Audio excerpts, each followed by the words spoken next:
Taigi, aš pradėsiu nuo to, kad socialinis tvarumas tai vienas iš 3 atramų 2030-aisiais Šiaurės ministrų tarybos. Ir tai mūsų vizijos sėkmę užtikrina ir su dideliu malonumu moderuosiu šios dienos debatus ir mes aptarinėsime strategijas, kaip daryti įtraukius miestus ir sprendimus rasime. Su manim scenoje bus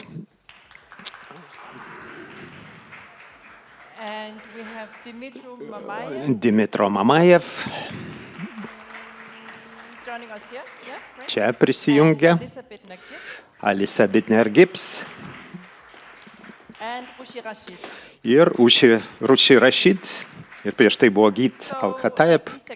Taigi prisėskite, visi jūs esate ekspertai integracijos srityje ir visi jūs migravote į šiaurės kažkurią ar Baltijos šalį ir jūs turite didelės patirties, kas liečia įtraukimą. Tai pradžiai gal galėtume trumpai prisistatyti žiūrovams. Tai mano vardas Rushi Rashid, aš gyvenu Danijoje apie 47 metus, aš 9 metų atvažiavau iš Pakistano ir aš praėjau Danijos ugdymo sistemą, o mano profesinis parengimas, aš dirbau kaip žurnaliste ir, kaip pasakyt, ir pramušiau lubas, kadangi tapau pirmąją žinių pranešėją iš užsienio ir šiandien dirbu su įdarbinimu ir labai nuolat dirbau su įtraukimu, bet štai tokia mano patirtis. Ačiū, Rushi. Ir Alisa, prisistatykit. Esu Alisa Bitner-Gibbs, esu originaliai iš Jungtinių valstijų, o dabar gyvenu Olande, tai yra Švedijoje, ir tai gan nuotykis buvo.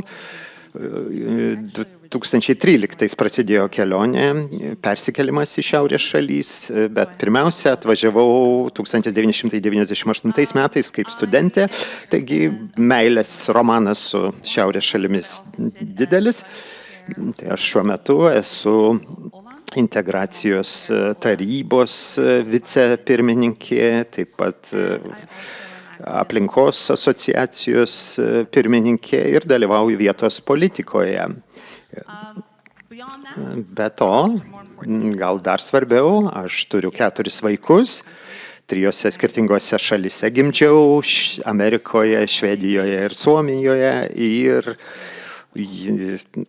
amžius yra nuo 3 metų dvynukų iki 14 metų. Taigi, Dimitro dabar, ačiū. Labą dieną visiems, aš esu Dimitro Mamajev, aš esu doktorantūros studentas Vilniuje ir mano tyrimo sritis yra Ukrainos jaunimo integracija Lietuvoje. Taip pat aš mokau kartais, esu jaunesnysis tyrėjas mūsų savo institute, tai yra socialinių mokslų centre. Yra doktorantų tinklas, Europos doktorantų su minkštaisiais įgūdžiais ir man taip pat bendrauju su savo šalimi, su Ukraina, su politiniu švietimu, tai susiję. Dabar, mano vardas Geit, aš esu tyrėjas Estijoje, gyvybės mokslų, atlieku tyrimus apie tai, kokią vietą užima žmonės persikelia ir kaip jie gali rasti naujus namus ir kaip jie gali vėl atkurti tą namų koncepciją, dalyvauju taip pat nevyriausybinėje organizacijoje ir originaliai esu iš Sirijos, atvykau į Estiją 21 metais studijoms ir šiuo metu siekiu daktaro laipsnio landšafto architektūroje. Tai prieš gilinantis į temą, norėčiau sužinoti, kokia yra jūsų vizija įtraukaus miesto. Tai kiekvienas galbūt pasakykit savo perspektyvą. Taigi, Rūši, man, kad atsakyčiau į tą klausimą, kas yra įtraukus miestas, tai yra tas pojūtis, kad tu priklausai, kad nesi našta. Ir ypač jeigu atvyksti kaip migrantė, tai atvyksti sudeginusi visus tiltus už savęs ir vėl turi pradėti iš naujo. Tai jeigu tampi sistemos dalimi, visuomenės dalimi, turi būti kaimynų, kolega, draugu, tada manau, kad kelias, kad būtum įtraukta ir prisidėtum prie įtraukimo, yra gerokai didesnis, užuot tiesiog patekti į pabėgėlių centrą, kur sėdi ir lauki, kad būtum išgelbėta. Tau nereikia gelbėjimo, tau reikia pačiai prisidėti. O Alisa, kokios jūsų perspektyvos? Man tai ne tiesiog priėmimo, pasisveikinimo paketai, bet tai patirtis. Ir turiu pasakyti, kad Olande aš buvau sutikta su atvirumu ir pasitikėjimu. Kai aš atvykau, tai buvo, geras, tu kalbi, tu turi vaikų, ką tu darai, kas tau patinka, tu nori gal ateiti čia, gal nori daryti tą. Tai gal gali kažko prisidėti, tai puiku. Tai jeigu žmonės sako, kad tu ne tik esi laukiama, bet gali ir kažko prisidėti, tai labai svarbu. Taigi man ypatingas skirtumas yra dėl to, kad mes, migrantai, mes šiek tiek būnam atsargus ir kitis priima mus atsargiai, o turėtų su atvirumu ir smalsumu priimti mus. Ačiū. Dabar Dmitro. Manau, kad įtraukus miestas, norėčiau galbūt pateikti oficialesnį apibrėžimą, tai yra tavo galimybių gyvendinimas ir gali eiti į mokyklą, gali važiuoti į darbą viešuoju transportu, gali sportuoti. Ir taip pat iš esmės prisidėti arba užsiimti su tuo, ką kiekvienas individualiai norėtų daryti. O sąlygos, kurios leidžia tą daryti žmogui, tai yra įtraukimas, įtrauktis, tai gali būti apibūdinama įvairiai. Pavyzdžiui, aš įnešu specialų aspektą, tai galiu pasakyti, kad tai yra sąlygos išnaudoti save. Dabar šiek tiek pateiksiu kitokią perspektyvą. Įtraukus miestas man, tai yra miestas, kuris pirmiausia pripažįsta savo gyventojų specialias praktikas ir toliau turėtų integruoti su skirtingomis sistemomis, tai yra su socialinėmis, kultūrinėmis sistemomis, o ką aš turiu omenyje, kalbėdamas apie specialias praktikas, tai kad miesto gyventojai turėtų atlikti atitinkamus veiksmus, kad jeigu vietos netinkamai funkcionuoja, tai kad padaryti, kad jos tiktų.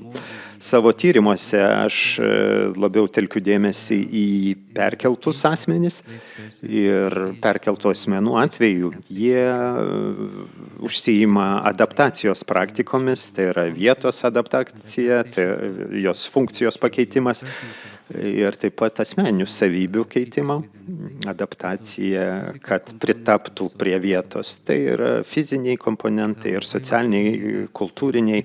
Sakyčiau, kad miestas bus įtraukus, kai jis pripažins tai ir žvelgs į tas specialiasias praktikas, kad taip yra ir kad tai yra sistemos dalis, o ne kažkas atsitiktinio. Ir toks bus įtraukus miestas. Tai, manau, mes galime visi pritarti, kad tam reikia daug skirtingos patirties ir galimybių daug mąstyti, kad sukurtume įtraukų miestą, bet kas turėtų būti atsakingas už įtraukų miestą? Aš galiu pasakyti, manau, kad tai bendradarbiavimas tarp pilietinės visuomenės, tai yra NVO galėtų būti, ir kita dalis tai savivaldybės. Mes Danijoje turėjome patirtį 2015, kai buvo didžiulis skaičius Sirijos pabėgėlių atvykusių į Daniją. Ir jie iš tikrųjų ėjo autostradomis iš Vokietijos ir norėjo patekti į Švediją, nes Švedijoje buvo daug geriau negu Danijoje tuo metu. O aš tuo metu dirbau Danijos Raudonajam kryžiuje ir mes turėjome veiklą, kad draugai parodo kelią. Ir daug savanorių susirinko ir norėjo parodyti ir integruoti sirus, kurie liko Danijoje, integruoti Danijos visuomenę. Bet tai tik tai NVO ir tik savanoriai, kurie prisėmė atsakomybę tai daryti. Tai trumpam tai gerai, bet po to susiduri su realybė ir viskas nuslopsta. Taigi mes turėjome šitokią veiklą tam tikrą laiką, o jį po to sustojo. Tai pasimokę iš to, ką mes išmokome, kad kai pabėgėliai iš Ukrainos prasidėjo, mes žinojome savivaldybėse, kad mums reikia bendradarbiauti. Ir tada vėl buvo įtrauktos nevyriausybinės organizacijos ir vietinės įmonės, kuriem buvo poreikis darbuotojų. Ir buvo sudarytas toks trikampis, kuriame buvo ir pabėgėliai, ir buvo išdėstomos jų kompetencijos. Ir tai buvo pirmas žingsnis išsiaiškinti, tai gerai, ką sugeba šitas žmogus ir kaip gali šitas žmogus lengvai tapti visuomenės dalimi. Šitas trikampis pilietinės visuomenės, tai savivaldybių kaip vyriausybinių institucijų ir nevyriausybinių organizacijų, o centre pats pabėgėlis, tai manau yra tinkamas būdas ir veikiantis būdas. Tai tikrai toks holistinis požiūris. Dmitro, ar norėtum pridėti ką nors, nes tu atlikai tyrimą apie tai, apie migrantų įtraukimą? Aš norėčiau tikrai pasakyti komplimentą, kad žmogus yra pastatytas į centrinę padėtį. Ir tikrai aš visiškai sutinku, kad tai yra bendra atsakomybė, kuriant savo erdves, nes mes visi gyvename bendruomenėje, mus visus supa įvairūs veikėjai, taip pat vidutinės, didelės verslo organizacijos ir kitos suinteresuotos šalis, kurios gali būti įtrauktos į šios procesus. Taigi aš galbūt neapsiribočiau trikampiu, aš sakyčiau, kad visi, kas gali prie to prisidėti ir kas prisideda netgi filosofinių lygmenių, pavyzdžiui, taip, nes mes gyvename globalizacijos laikais, urbanizacijos laikais. Taigi, bandant įsivaizduoti, ką atneš mums ateitis, yra taip pat vienas iš būdų žiūrėti į šį klausimą. Be abejo, tai yra labai sudėtingas procesas, bet kartais nėra kažkokių paprastų, lengvų sprendimų ir mums reikia tų sudėtingų dalykų, kad įtrauktis veiktų. Aš noriu papildyti dar vienu dalyku, nes tai yra tarsi struktūra, kurią jūs galite suformuoti, bet jeigu jūs neturite žiniasklaidos, jeigu jūs neturite žmonių iš mano srities, su kuriais jūs galite kalbėtis, papasakoti teigiamas istorijas, nes neigiamos istorijos, jos yra skelbiamos automatiškai. Sensacijos, jos pasirodo automatiškai, bet jeigu yra kažkas gero, jeigu vyksta kažkas gero, jeigu yra pozityvios istorijos, Jas reikia taip pat akcentuoti ir reikia apie jas kalbėti. Galbūt neturėtų būti santykis 1:1, bet jeigu žmonės girdės tik tai negatyvias istorijas tai apie kažką, kas nepavyko, tai turės neigiamą poveikį viešai nuomonė ir tai reikia tikrai turėti omeny. Taigi yra tikrai labai daug suinteresuotų šalių. Kaip užtikrinti, kad imigrantai ir pabėgėliai būtų įtraukti į šį procesą? Gal turite kažkokių pavyzdžių, kuriais galėtumėt pasidalinti? Taip, jeigu aš galėčiau papildyti tai, ką pasakė Dmitro ir Ruševa. Galbūt mes turėtumėm pasižiūrėti į įtraukų miestą iš kitos perspektyvos. Mes turėtumėm skatinti iniciatyvas iš apačios į viršų.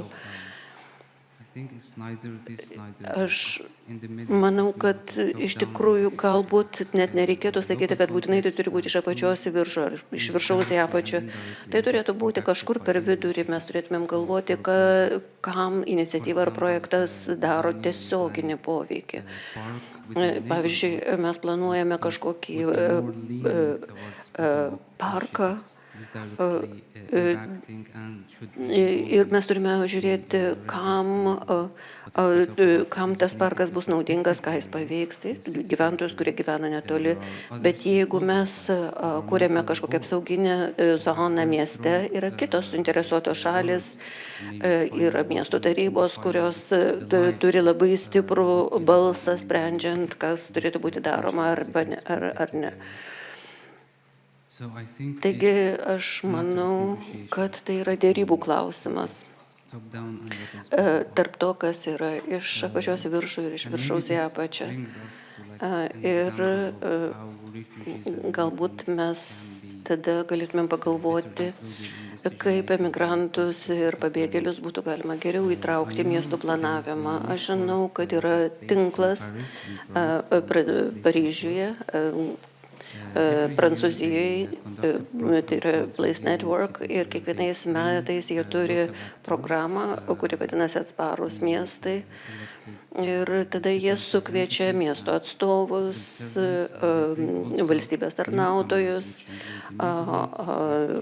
pabėgėlius, emigrantus ir tarptautinius studentus. Jie sukviečia visus juos kartu. Stiprina jų gebėjimus ir jie suteikia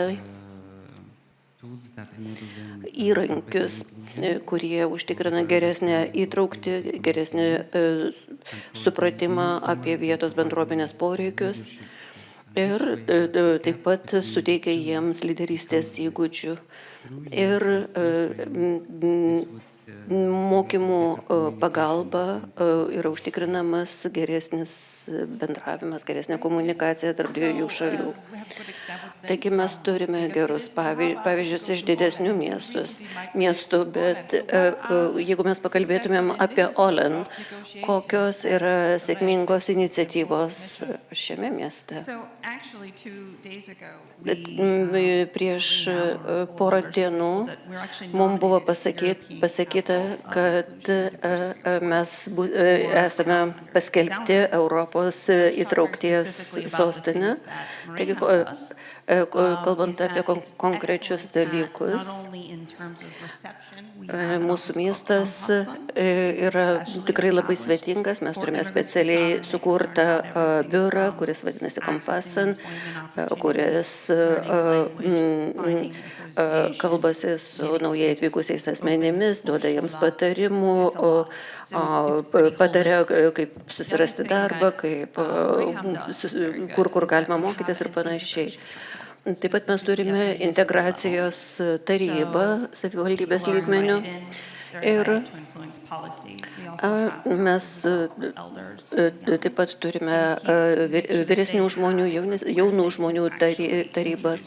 Ir tokiu būdu yra užtikrinama, kad kiekvienas žmogus suranda tai, kas jam aktualu. Ir yra labai daug bendradarbiavimo tarp įvairių organizacijų, padalinių.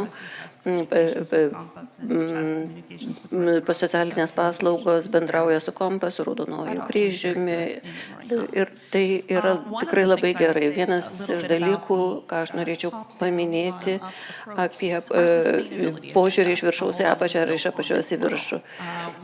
Mes turime tvarumo tarybą, mes turime valdžios institucijas, mes labai atidžiai sekame savo progresą. Čia yra mūsų apžvalga, kurią mes siunčiame į Jungtinės tautas. Ir praeitą vasarą mus pakvietė į įvairias Jungtinių tautų diskusijas apie tai, kaip mes galime platinti savo modelį visame pasaulyje. Taigi, dabar aš esu atsakinga už bendradarbiavimą su Jungtinėmis tautomis ir man tikrai labai nekantru rasti sprendimus, kaip mes galėtumėm dirbti toliau, kuris modelis yra geresnis iš apačios į viršų ar iš viršaus į apačią. Ir paskutinis dalykas, ką aš norėčiau pasakyti, kad yra labai svarbu kalbėti apie laiką, nes dažnai sako, migrantus reikia įtraukti, bet dažnai jų taip ir neįtraukia tol, kol jie neišmoksta kalbos labai gerai, kol jie nepragyveno tam tikrą laiką. Aš manyčiau, kad yra tikrai svarbu įtraukti migrantus prieš jiems gerai sužinant arba susipažįstant su ta sistema. Nes labai dažnai mes laukiam, kol žmonės tam tikrą prasme įrodo, kas jie yra ir pasiekia tam tikrų pasiekimų ir tik tada jie yra įtraukiami. Mes iš tikrųjų turime pradėti žymiai anksčiau, kad galėtumėm padaryti pokyčius. Dmitrau, ukrainiečiai, jauni žmonės atvykstantis į Lietuvą, jūs turite patirties su tuo. Taigi mes dabar kalbame apie įtraukti labai plačiai, o kaip su konkrečiomis grupėmis? Ar yra tam tikros politikos priemonės, kurios galėtų būti arba turėtų būti įgyvendintos? Aš turbūt grįšiu prie kalbos žinių, prie kalbos kursų. Tai yra pagrindiniai iššūkiai, su kuriais susituria 95% Ukrainos žmonių. Aš žinau, kad yra tikrai dirbama šią linkme ir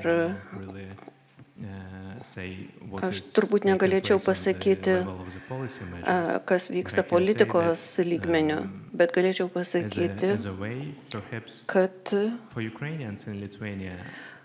ukrainiečiai Lietuvoje gali rasti būdų bendrauti, kalbėdami angliškai, ukrainietiškai arba netgi rusiškai. Tačiau tam, kad galėtumėm kalbėti apie ilgalaikį integracijos procesą, vietinė kalba yra būtina ir aš tai žinau iš savo patirties. Ir jeigu mes be abejo kalbame apie adaptaciją, apie įsikūrimą, galbūt tikrai tai nėra taip jau būtinai turėti geras kalbos žinias, bet jeigu tai yra ilgalaikis procesas, tai yra tikrai svarbu ir aš norėčiau nubrėžti tam tikrą paralelę tarp integracijos ir įtraukties. Abu yra procesai ir įtraukaus miesto kūrimas, tai yra taip pat procesas, kuris niekada nesibaigia, kaip ir integracija, jinai yra begalinė, ji neturi pabaigos. Ir todėl visada yra erdvės tobulinimui. Ir kad mes kalbame apie tokius platesnius ekonominius įtraukties aspektus. Aš nesakyčiau, kad ukrainiečiai daug apie tai kalba ar skundžiasi. Aš sakyčiau netgi atvirkščiai, kad infrastruktūra Lietuvoje yra Tikrai vienas iš pozityvių dalykų yra galimybė naudotis visuomeniniu transportu, žaliosiomis erdvėmis, yra galimybė keliauti į įvairias miesto ar kaimo vietovės. Ir tai yra iš tikrųjų nušviečiama pozityviau, bet aš dar kartą noriu pritarti tam, ką sakė mano kolegos, kad reikia žinoti apie šio reikalo sudėtingumą ir mes turime nuosekliai tai daryti, įskaitant kalbos žinias, atsižvelgti į asmeninės žmogaus charakteristikas, galbūt negalę, nes tiesiog kiekvienas žmogus yra kitoks ir mes visą tai turime turėti omenyje. Ir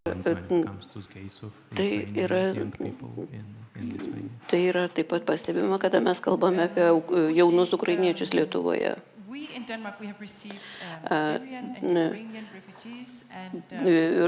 Mes turime daug pabėgėlių Danijoje ir kuriame įtraukties priemonės. Ar jūs manote, kad ir miestai skirtingai ruošiasi priimti skirtingas grupės? Be abejo, jeigu mes pasižiūrėtumėm plačiau, Danijos kultūra yra artimesnė Ukrainos kultūrai negu Sirijos kultūrai, nes mūsų religija, tradicijos yra skirtingi, mes kitaip žiūrime, kitaip matome visuomenę. Taigi aš manau, kad sirų integracija buvo sunkesnė negu ukrainiečių integracija. Nes tam, kad įsijungti į Danijos visuomenę, mes susidurėjome su daugybė biurokratijos, įvairių struktūrų. Kartais yra sakoma, kad daryk ir mokykis, ar kartais yra sakoma, kad jeigu tau nepavyko, tai yra tavo kaltė. Mes turime tai turėti omenyje atvykdami į Daniją. Čia yra daug galimybių, bet tai gali būti tikrai nelengva Sirijos žmonėms.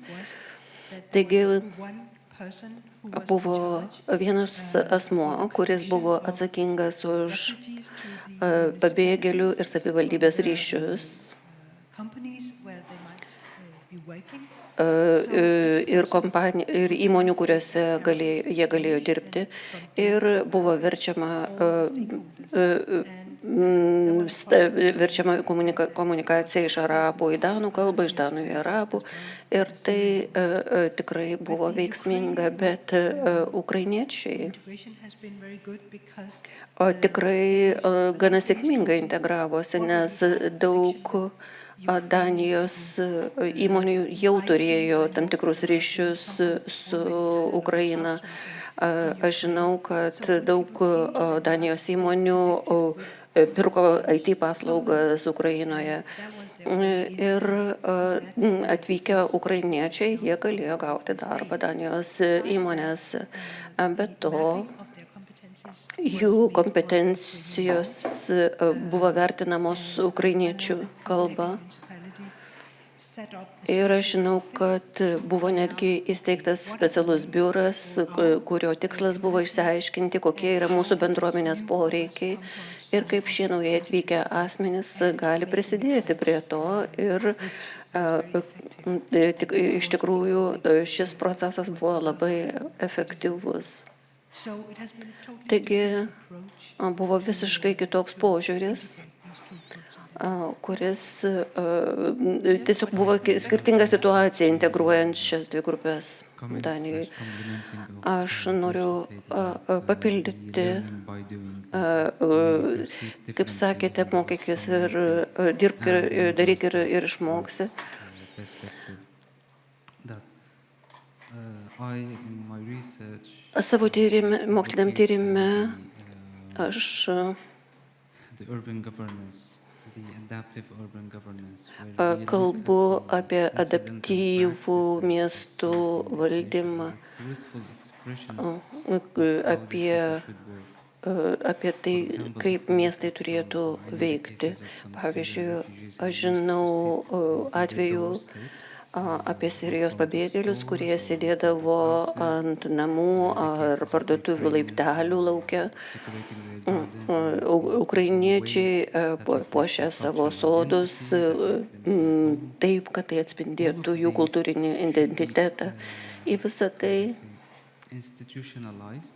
reikia atkreipti dėmesį ir per miesto planavimo politikas institucionalizuoti.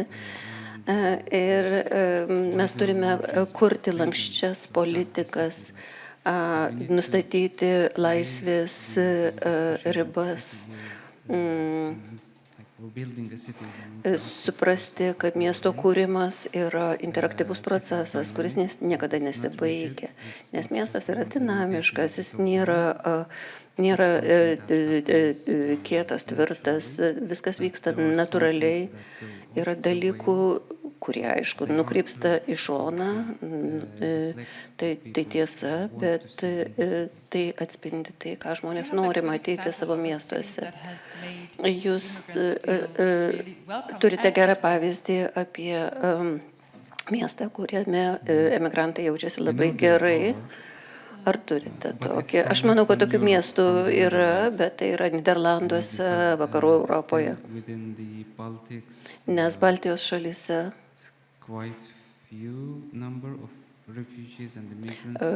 pabėgėlių ir imigrantų yra palyginti labai mažai.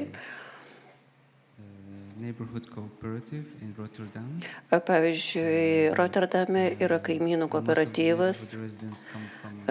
Dauguma žmonių tame rajone yra imigrantai ir jie kartu gamina maistą lauke, jie turi neformalius turgelius ir viskas vyksta jų teritorijoje.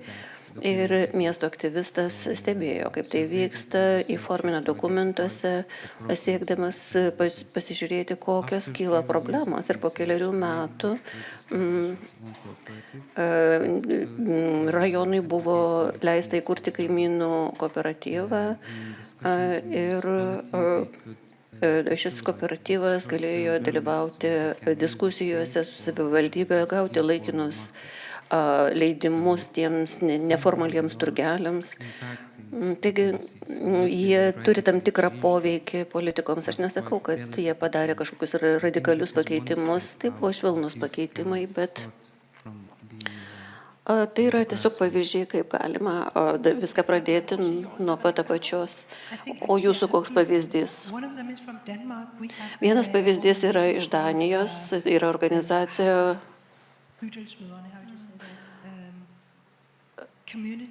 kuri yra, vadinasi, bendruomenės mamos ar kažkaip panašiai, tai yra socialinių būstų draugija. Ir ką jie daro, jie turi vadovaujantį pagrindinį asmenį, kuris turi žinių, kuris buvo apmokytas apie Danijos bendruomenę ir panašius dalykus. Ir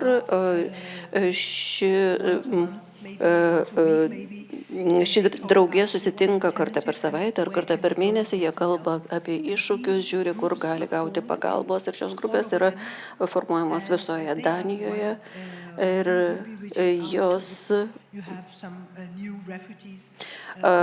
jos pasirūpina naujais pabėgėliais atvykusiais į šias būsto draugijas. Tai yra Danijos patirtis ir ji tikrai veikia labai gerai. Ir jai buvo prieš keletą metų suteikta Princo premija. kadangi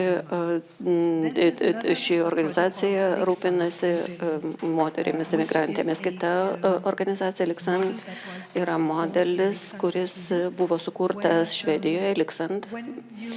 Ir kada moteris laukėsi, ji įsijungia į tėvų grupę, ten yra 6-7 žmonės, kurie taip pat laukėsi naujagimio, pirmojo naujagimio. Ir yra sudaroma tų tėvų grupė. Ir tai yra, tai nepriklauso nuo išsilavinimo, nuo darbo, kurį tu dirbi, nuo kokiai klasiai priklausai. Vienintelis kriterijus yra, kad šeima laukiasi kūdikio.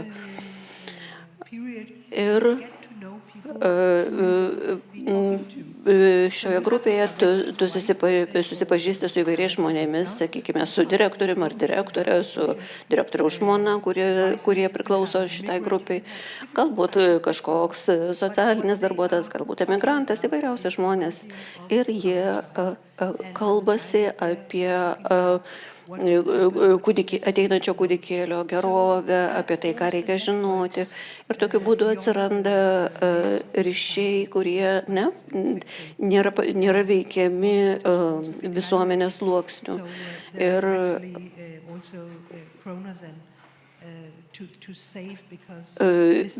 tai taip pat leidžia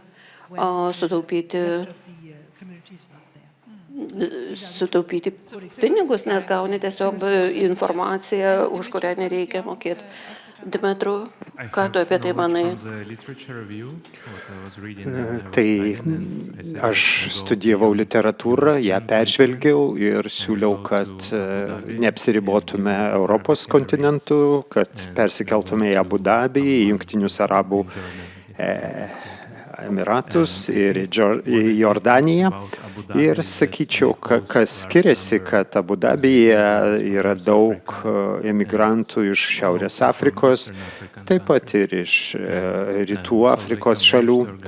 Tai jie sugebėjo suorganizuoti arabų kalbos kursus, taip konsoliduotai, ir tai turi tam tikrą integracijos bendruomenę, kuri deleguoja žmonės, tokius žmonės, kurie yra iš bendruomenės ir yra tarpininkai tarp vietos valdžios ir pačių imigrantų. Ir taip, dar buvo vienas aspektas, kurį pamiršau. O kalbant apie Omaną, tai daugiau apie pabėgėlius, kadangi jie priima daug pabėgėlių, ypač iš Palestinos.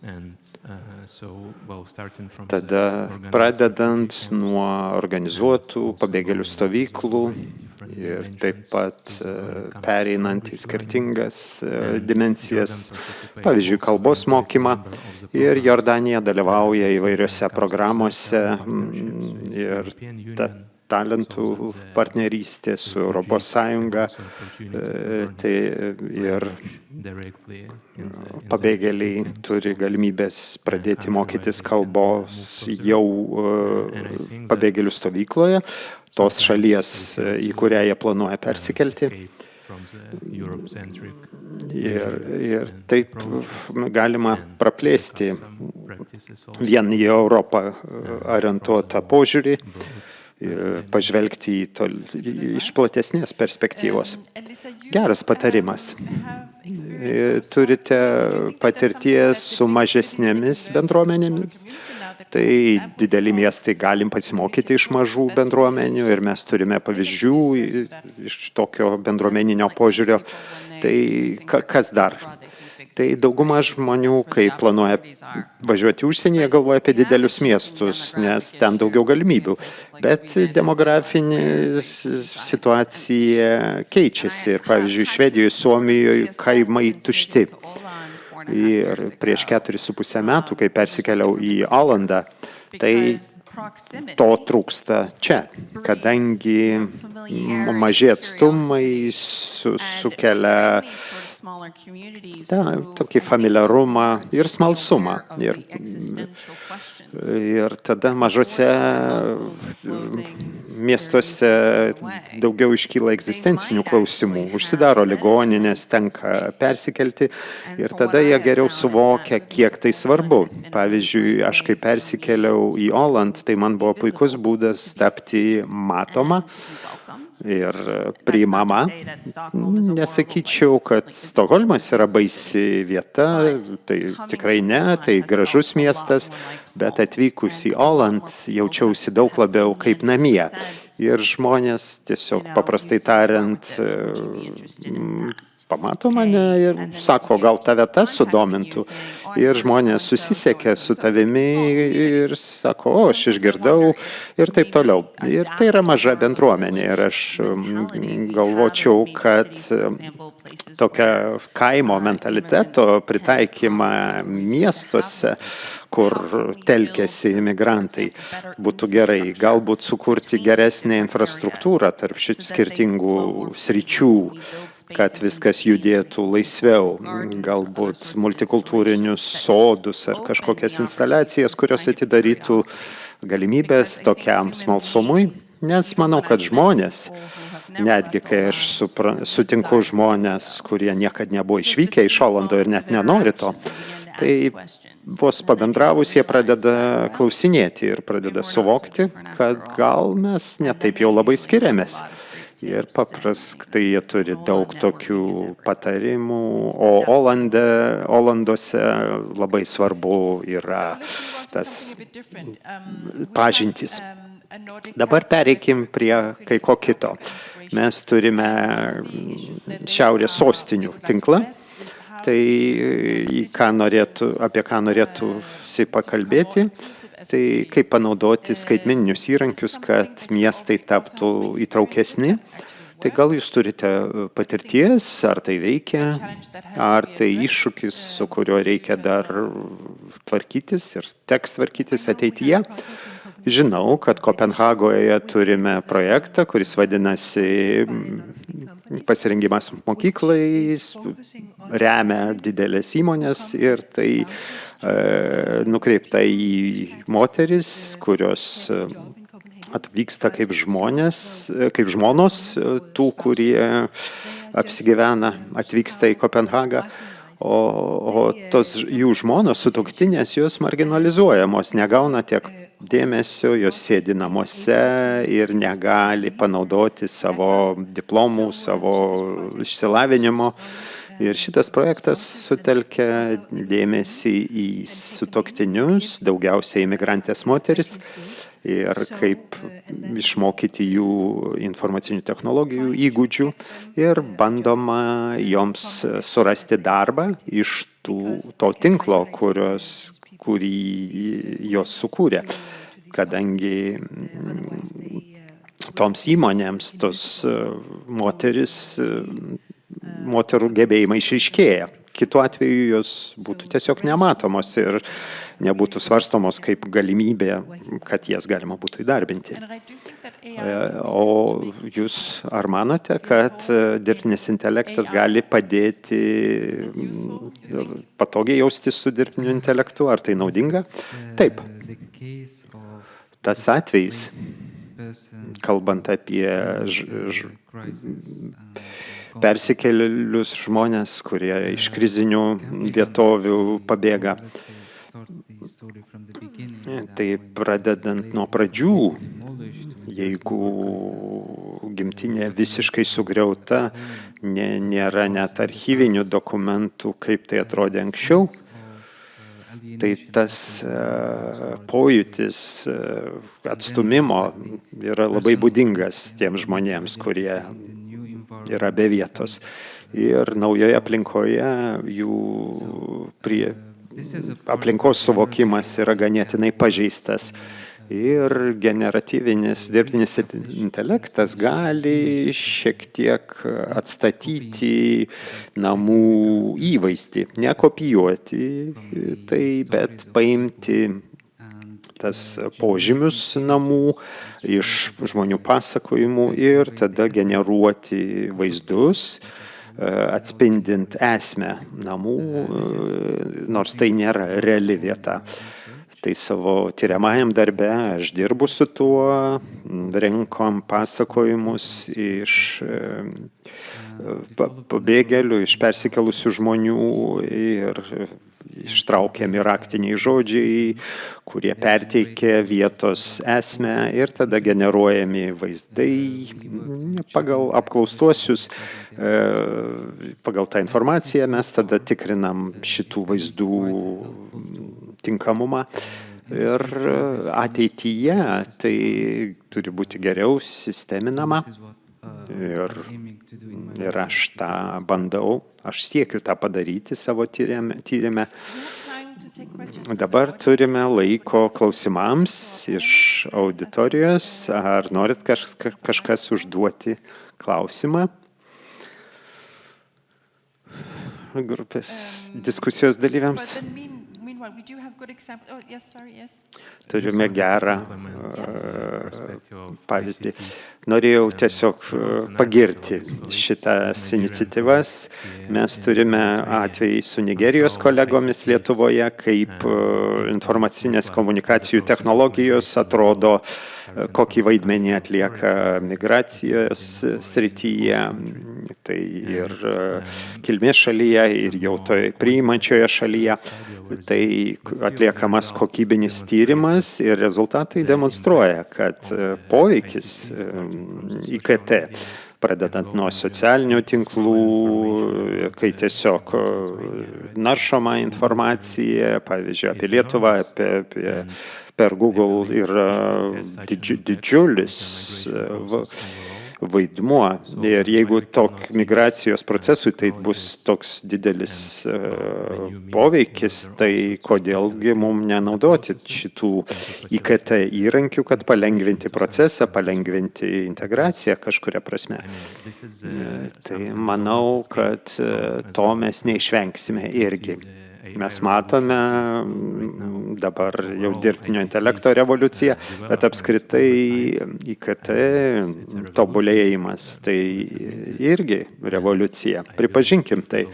Ir aš manau, kad jeigu mes nesugebėsime rasti mechanizmų ir konkrečių žingsnių, kaip įtraukti tiek dirbtinio intelekto įrankių ar kažkokių tai programinės įrangos sprendimų, kaip mokytis kalbų, pavyzdžiui, tai mums bus labai sudėtinga svajoti apie aukštus standartus integracijos procesų.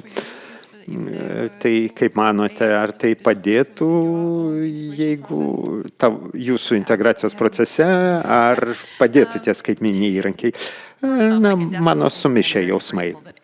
Tai pirmiausia, aš labai dėkinga, kad dirbtinio intelekto neegzistavo, kol aš išmokau kalbą.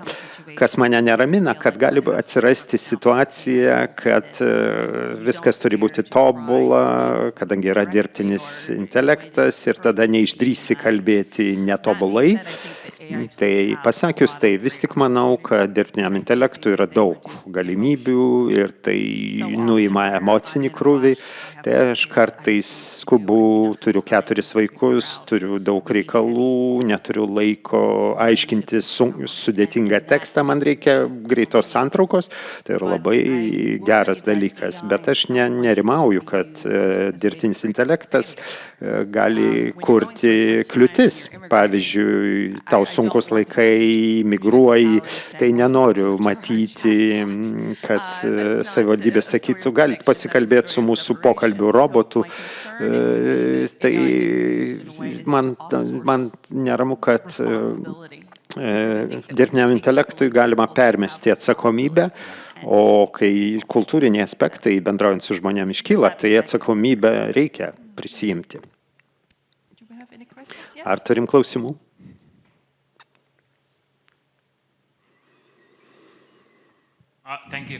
Ačiū. Manau, kad turiu klausimą visiems jums ir ačiū labai už jūsų įdomias refleksijas.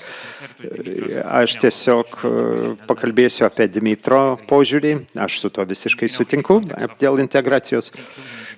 kalbant apie integraciją, įtraukimą, mes tai kalbam apie projektus, trumpalaikius projektus, metų, 2, ir kai mes tik tai iškyla klausimas apie gerąją praktiką, tai mes girdime tokį dalyką kaip projektas.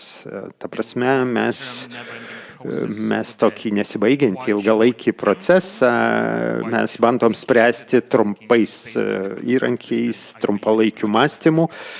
Manau, kad projektai yra gera praktika, bet mano klausimas, koks yra balansas tarp projektinio tokio trumpalaikio mąstymo ir sistemos, kuri turėtų būti įgyvendinta. Kadangi sistema, aš kaip žmogus labai tikiu sistema, nes kuo daugiau žmonių turi savo šalyje, vietos bendruomenėje su skirtingais kultūriniais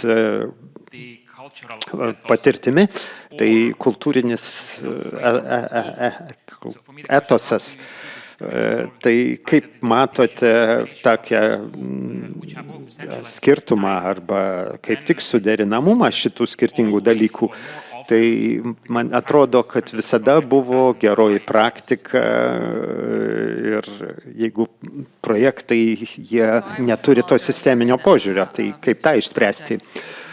Aš neseniai dalyvavau tokiame projekte tarp Lineo universiteto ir buvo kalbama apie aplinkos tvarumą ir kultūrinį tvarumą, ir tai buvo kultūrinis projektas 1,5–2 metų, nebuvo institucinės srauto, ir kai kalbame apie politinės organizacijas, pavyzdžiui, rinkimus, tai priklausomai nuo to, kaip tai praeina, tai kai kas prarandama, prioritetai keičiasi, tai realybėje yra daug tokių iniciatyvų, kurios tiesiog užkamšo skyles, bet kad būtų sisteminga, tai reikia ir sistemingai mąstyti. Turi būti žmonės ir institucinės žinios ir toks rimtesnis požiūris. Tai mes kalbam apie atvykimo kultūrą, bet apie atstūmimo kultūrą, kuri buvo iki to, mes nekalbam. Tai kartais per daug naštos yra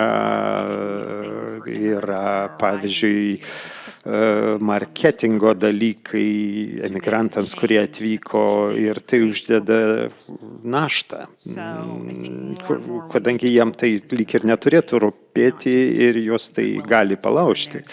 Tai tiesiog, jeigu yra pastangos, tai reikia gerai ir daryti. Mes turime daug privačių fondų, kurie remia daugelį projektų. Tai yra naujų minčių, idėjų, inovavimas, ir kai tuos projektus perima vyriausybinės institucijos, tada, pavyzdžiui, buvo motinystės projektas, apie kurį minėjau. Jis prasidėjo kaip privačiai finansuojamas projektas, bet kadangi poveikis buvo toks didelis, tai Kopenhagos savivaldybė prisijungė kaip partneriai ir dabar tai jau finansuojama vyriausybiniais pinigais, kurie duodami tokiems projektams. Taigi ir geroji pusė, ir blogoji pusė projektinio mąstymo, bet manau, kad būtina, reikia turėti tokius projektus, kad būtų pradėta mąstyti naujai. Ir manau, kad šitie projektai iškėlė naujus dalykus, iš to galima kažką išmokti, tai svarbi dalis. Gal norit pakomentuoti apie tai? Gerai, taip.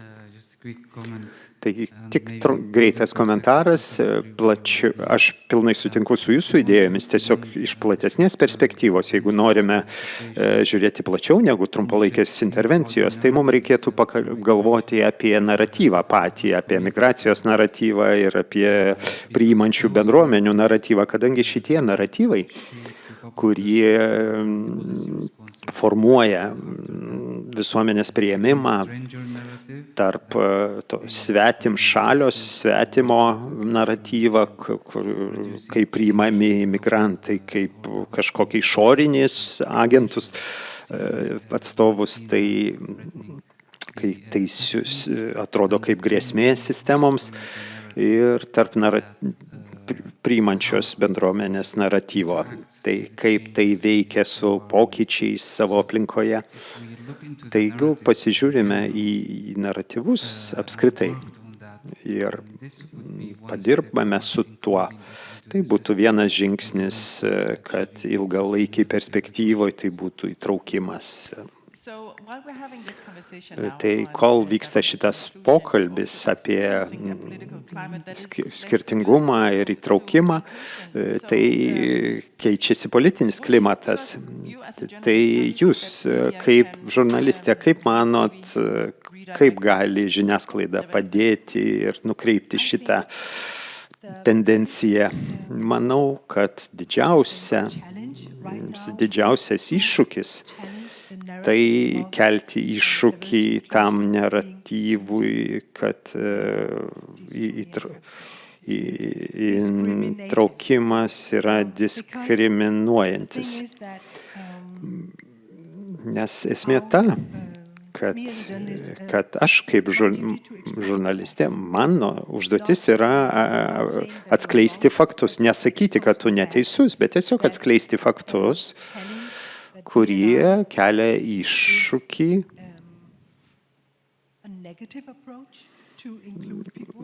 kad gali būti neigiamas požiūris apie žmonių įtraukimą, kad nebūtų normalizuojamas neteisingas naratyvas, kad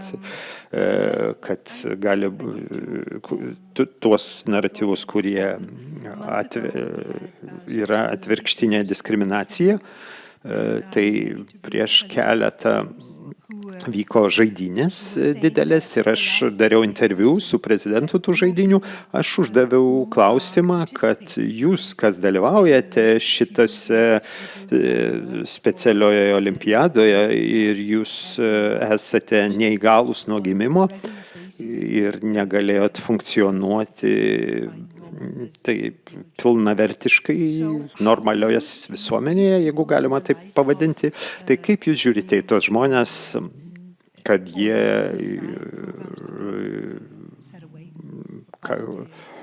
visos šitos programos, rėmimo programos atšauktos Amerikos vyriausybei? Tai vienas dalykas yra retorika, kurią sakai kaip politikas, bet kai matai, kad Amerikos delegacija tų specialiųjų poreikių atletų atvyksta į areną ir juos lydi J.D. Vance'o žmona, tai toks kaip ir prieštaravimas, nes jie sako vieną dalyką, o daro kitą.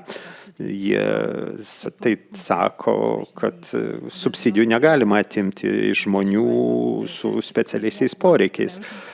Tai kaip Timothy Snyderis pasakė, kad nėra tokio Amerikos politiko, kuris pasakys, kad aš atimsiu subsidijas iš žmonių su Dauno sindromu. Jie to nepadarys. Bet yra tokia retorika, yra naratyvas,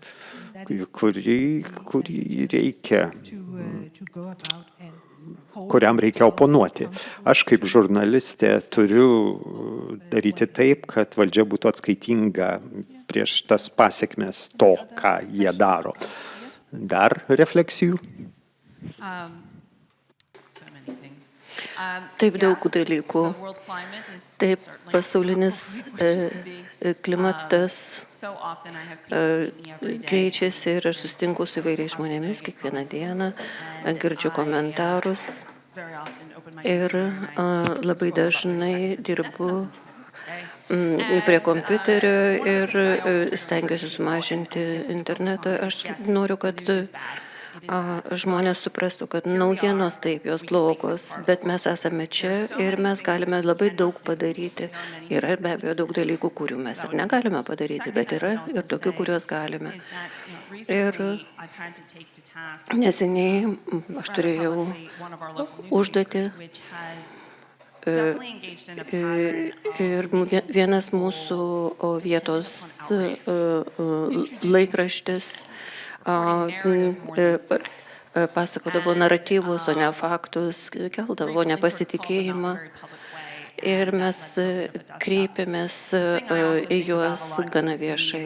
Aš manau, kad žiniasklaida turi suprasti, kad ji turi atsakomybę. Ir be abejo, žiniasklaida sukelia daug problemų pasaulyje, kaip ji tai padarė ir Amerikoje. Mes turime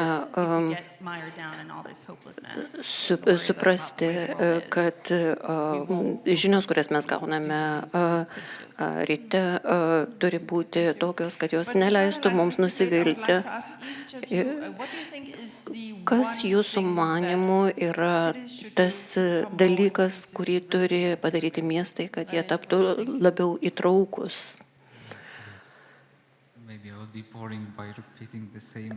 Aš galbūt pasikartosiu, bet šiuo metu netikrumas migrantų ir pabėgėlių tarpe, kaip jau buvo minėta šiandieną, integracija neprasideda oficialiai tol, kol jie nėra oficialiai pripažįstami pabėgėliais. Mes turime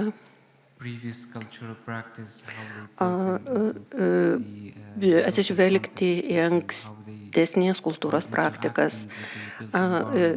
Mes turime suprasti, kaip jie sąveikauja su kultūrinėmis sistemomis. Tai yra integracijos dalis, tai nėra kažkas neformalaus. Tai būtų vienas žingsnis link įtraukių miestų kūrimo. Aš sakyčiau, kad mes bendraujame su imigrantų bendruomenėmis ir mes tada kūrėme savo planus, remdamiesi tuo, ką mes išgirstame iš žmonių. Ir tada mes galvojame, ką ir kaip mes galime padaryti. O dabar aš noriu grįžti prie holistinio požiūrio, kurį mes visi akcentavome pradžioje. Jeigu mes norime, kad tai įvyktų, aš manau, kad be komunikacijos, be imigrantų bendruomenių, tai būtų tiesiog neįmanoma. Aš visada noriu pradėti kalbėti nuo to, kad įtrauktis yra ne tai, ką migrantas pasiekė, o tai, ką pasiūlo šalis. Ir įtrauktis yra investicija visom prasmėm ir visiems. Taigi, aš norėčiau kalbėti apie įvairovę, apie pakvietimą. Įtrauktis tai yra kvietimas šokti, lygybė, kada jūs jaučiatės pakankamai laisvai, kad galėtumėte šokti taip, kaip norite. Na, o buvimas dalimi kažkokios sistemos, tai yra tada, kada mes šokame taip, tarsi mūsų niekas nemato, mes atsipalaiduojame pilnai. Taigi, aš sakyčiau, kad apibendrinant, tai yra komunikacija ir dialogas. Tai yra raktas į įtraukaus miesto kūrimą. Taigi, apibendrinant, tai yra dėmesys imigrantų bendruomenėms, tai yra komunikacija, tai yra dialogas ir tai yra holistinis požiūris. Taigi aš noriu labai padėkoti už tai, kad jūs pasidalinote savo žiniomis ir noriu padėkoti už šią panelinę diskusiją.